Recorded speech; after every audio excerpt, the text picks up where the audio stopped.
Good evening.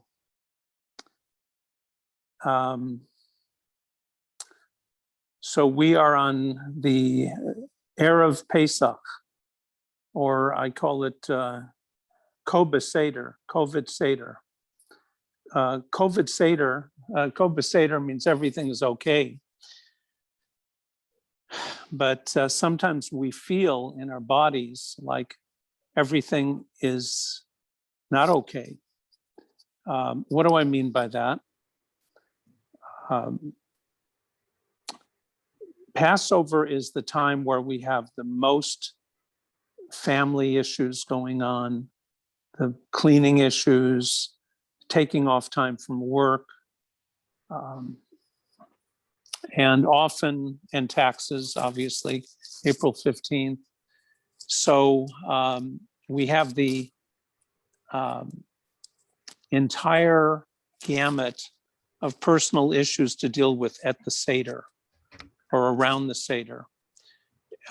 This year, I want to talk about how the lessons I've learned in coping with or dealing with my own anxieties and coming into Pesach to get the most understanding that I can and the most growth that I can. So the first issue is that the Seder has a story to it. But the story we're telling, even though we think we're talking about the past, is really about how we show up right now. So we might think we're talking about something 3,000 years ago, but the Seder is a process to equip us to face the future. Just as the original Seder in Egypt, when we were about to go free, that Seder was to equip us with the virtual, emotional, and attitudinal necessities we needed to become a free people and face huge uncertainty. A slave, and most slaves didn't have a lot of individuality. They wore basically slave clothing. They lived in slave quarters. They probably had very similar cots. They probably ate very similar foods. They did not have a lot of individuality. And even for us, we recall that by eating the matzah. The matzah is the most plain, least personality thing you could eat, and it represents the Seder.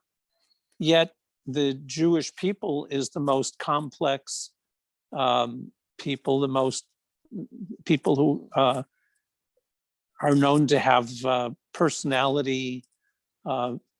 We're very diverse, extremely diverse, very many. We're all over the place.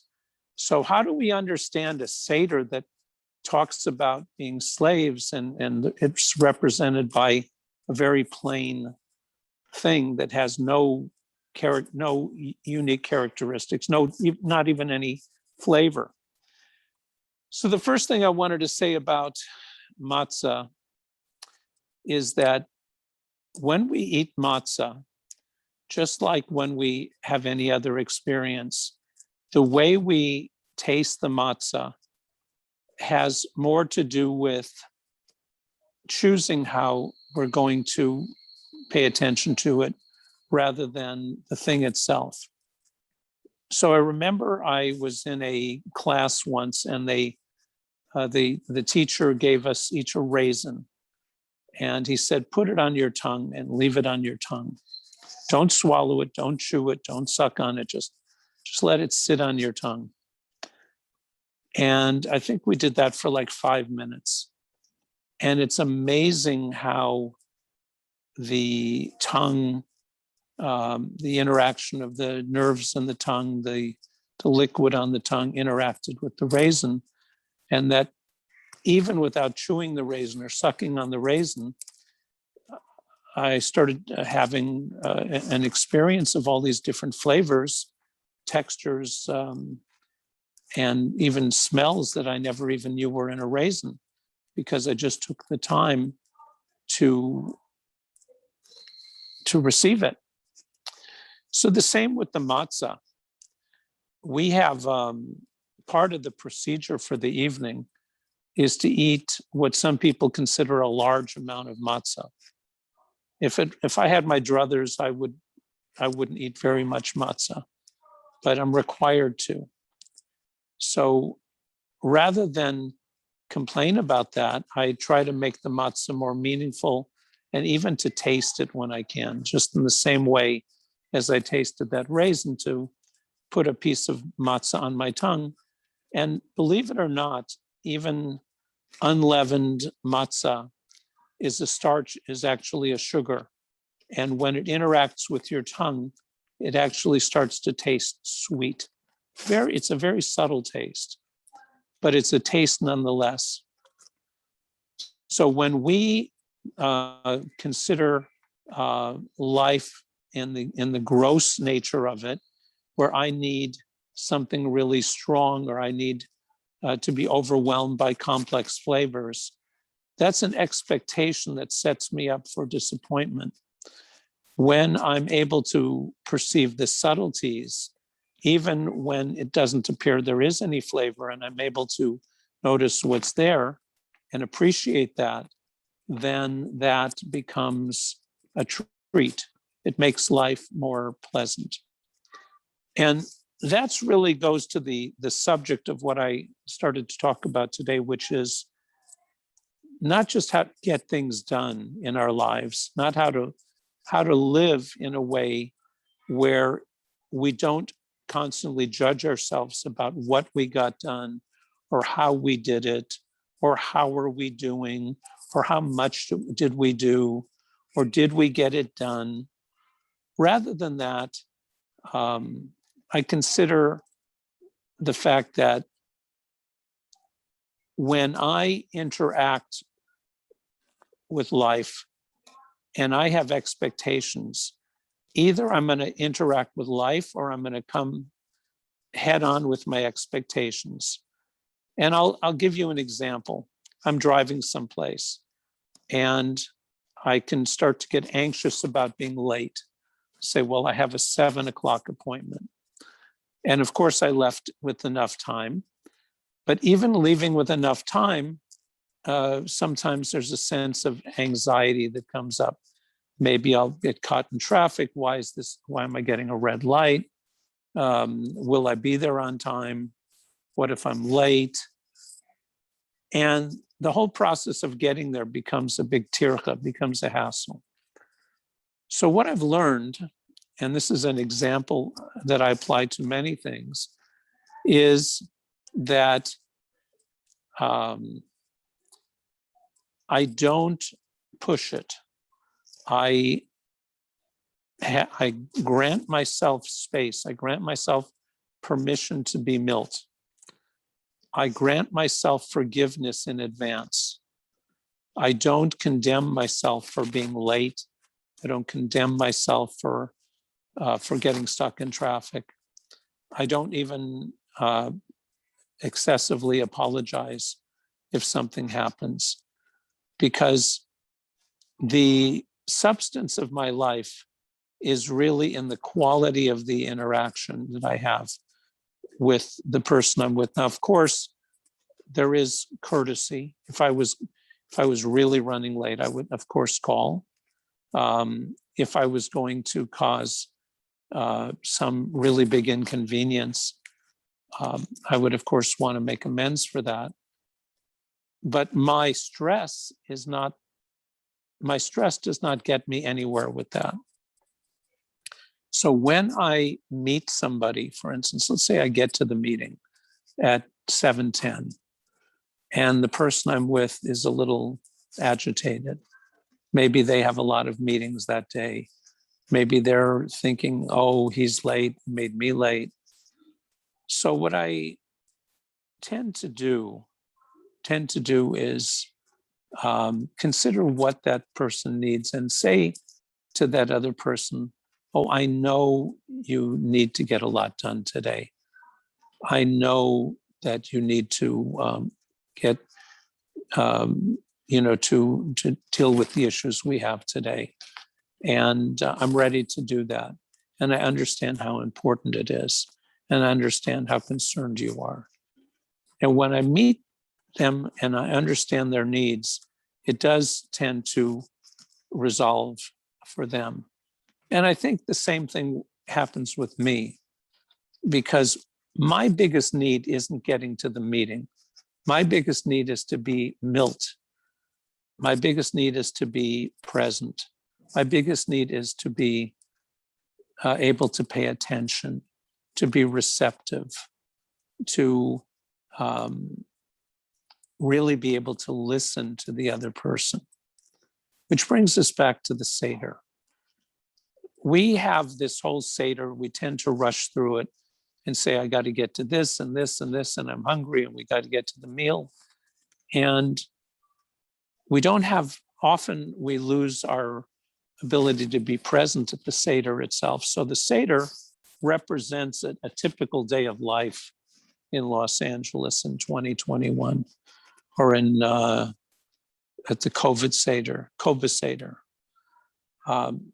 So this year, I suggest that we listen to the names of the parts of the Seder. We notice and look at the props on the table. For instance, this matzah. Okay. I don't know why it kind of looks like a record album to me. Very thin record album, but it is a piece of matzah. And when I look at it, what I'm impressed with is the fact that this could be very meaningful to somebody. This kind of nondescript cracker. And I think of my parents of blessed memory. They spent a few years of their lives as prisoners in the Holocaust. And while they were prisoners in the Holocaust, a piece of matzah like the one I just showed you would be something that would be very dear indeed. In fact, it might be the only food, the only solid food they have for 3 or 4 days. So they'd have to break it up in pieces and eat a little bit at a time. And they appreciated it. It gave them extra life. But what did that matzah represent to them? That matzah represented survival.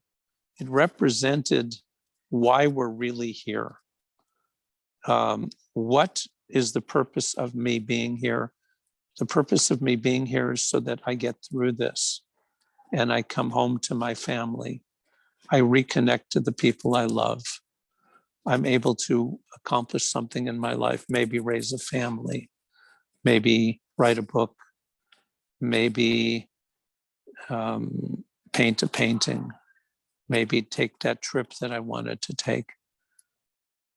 But my life and that piece of matzah are connected. Now you might say, well, at the Seder, I know I'm going to get all kinds of exquisite food, very shortly. And this is just a prop. This has no meaning whatsoever. I'm just forced to eat it. It has no taste. Let's get on with it. But when I make it into something meaningful, I look at it as a mirror of myself. I look at myself and say, who am I without my ego? Who am I without my props? Who am I without my house and my profession and my, all the stuff that I have? Who am I? I'm really the person you meet. I'm really the person who hears you. I'm really the person who cares about what you need. I'm really the one person in the world at this moment who really cares about you, who's standing in front of you. And that's a privilege for me to do, to have, to be.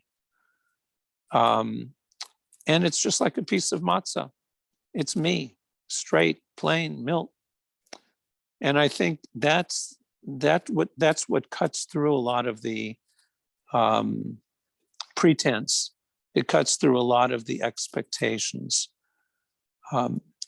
Because when we meet the task at hand, when we meet the moment, when we meet the person we're with, and let's say they're anxious and we're able to be calm with them, and the mood settles out, or we're able to share a laugh, and one of us says something funny, or something happens, and we laugh together, and we unwind, we have an emotional, larger experience.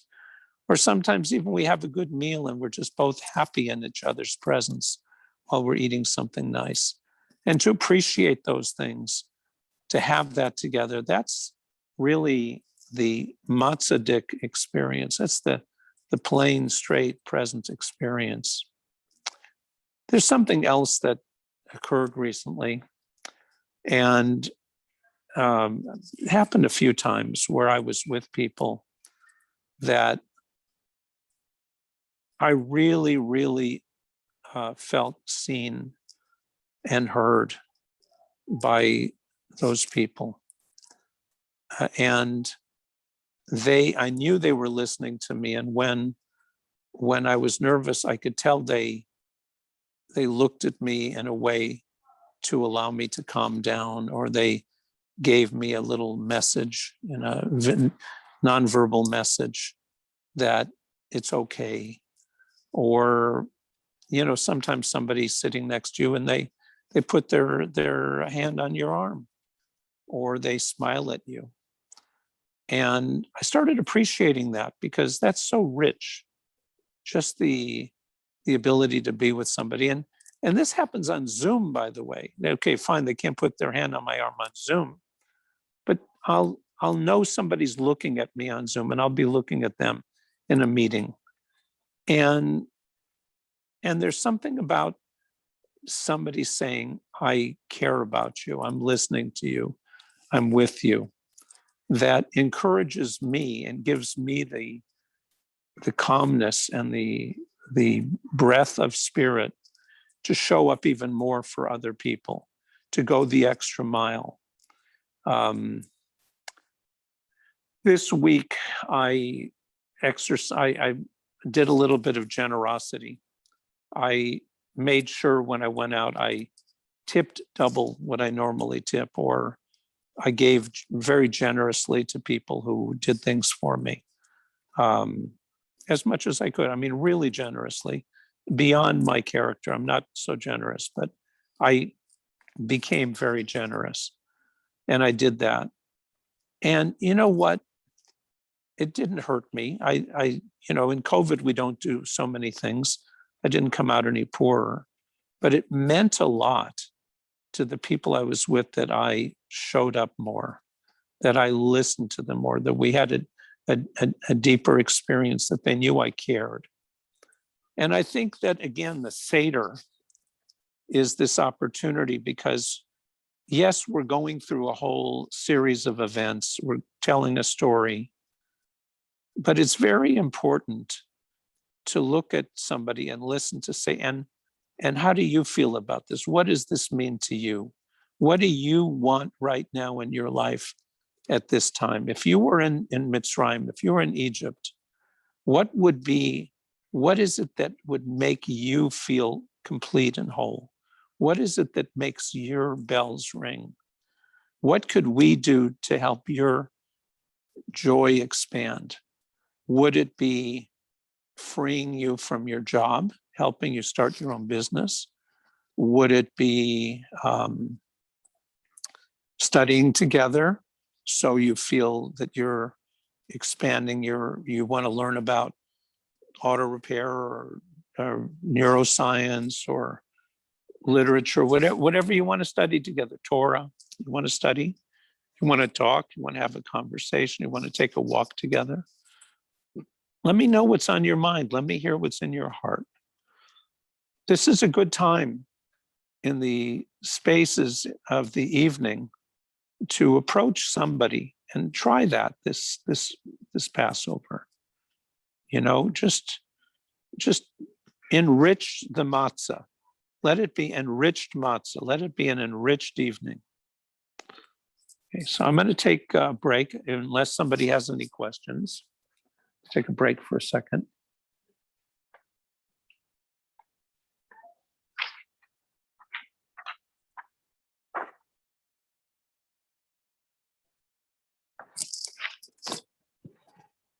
Okay, no questions. So one of the things that I like to talk about that means a lot to me is what I feel. And when I wake up in the morning, for so many years, when I would wake up in the morning and I had to go to trial, I had to go to court, I woke up with some kind of anxiety. And as a couple of people have mentioned to me, they said, Milt, you're a lawyer. Just put on your lawyer persona, power through it, be authoritative, show them you're smart, tell them what you want, make it happen, blah, blah, blah. But I never addressed the anxiety. I never really took care of that. And that actually ended up costing me health-wise in a large way at different times in my life. But what I've learned now, since I've hit the big 7-0 recently, is that taking care of me is the way I'm going to be able to take care of other people. And when I take care of me, when I feel that queasiness in my stomach, if I feel that tension in my neck, in my jaw, I personally have a way to deal with it. I actually turn to Hashem and I say, Hashem, pour pure olive oil of wisdom into me. Resource me, God. Give me the intelligence and the understanding. Give me chayin in your eyes. Be able to help me to help. God, please look at my needs and help me meet my needs. And also help me care about the needs of others. And da da da da da, or yada yada yada, as they say. And I have these conversations with Hashem. And in these conversations, I prep myself. I set an intention. I ask for help. I care about the nervous Milt, the scared Milt, the anxious Milt. And I ask Hashem to resource me. And I also say, help me, Creator, resource me for the sake that I will be a better servant for everybody I meet today, that I will be fully confident and courageous, that I will be accepting of what comes to me. I will be willing to take the steps that I need to take. I will have the strength to accomplish the deeds I need, and I will be filled with love for every person that I meet.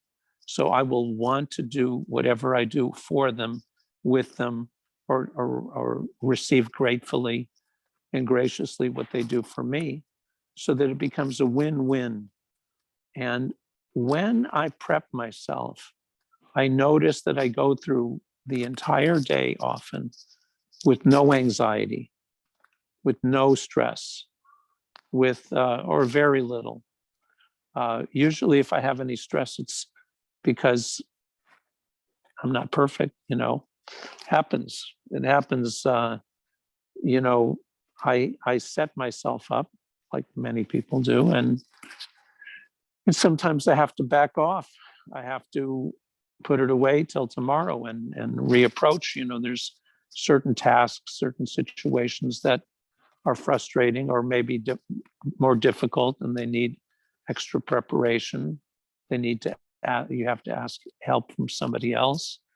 And sometimes they're just not going to get done on time, or maybe not done at all. But the main point is I come back again day after day, and I prosper day after day, and I show up in love day after day. So let this Koba Seder, let it all be Koba Seder, COVID Seder, Koba Seder, in health and happiness and goodness this year. Let it be a time of blessing for us. And the blessing comes from within us. The blessing comes from how we accept ourselves, how we ask Hashem for help. The blessing will come from how we taste the matzah and how we offer the matzah to others. The blessing will come from our intention when we show up in a meeting, that we're not preoccupied with our own guilt or shame, but we show up ready to serve. Let us have a Koba Seder year where, when enough of us show up in love and enough of us show up willing and courageous and caring about the needs of others, that we're going to have a fantastic 2021, a fantastic Jewish year, a fantastic Chag Sameach with everyone you love. And may this COVID time pass, that we can be sitting together, hugging together, holding hands together, walking on the beach, hand in hand together in this new year, in joy and happiness and in peace. Thank you very much for attending.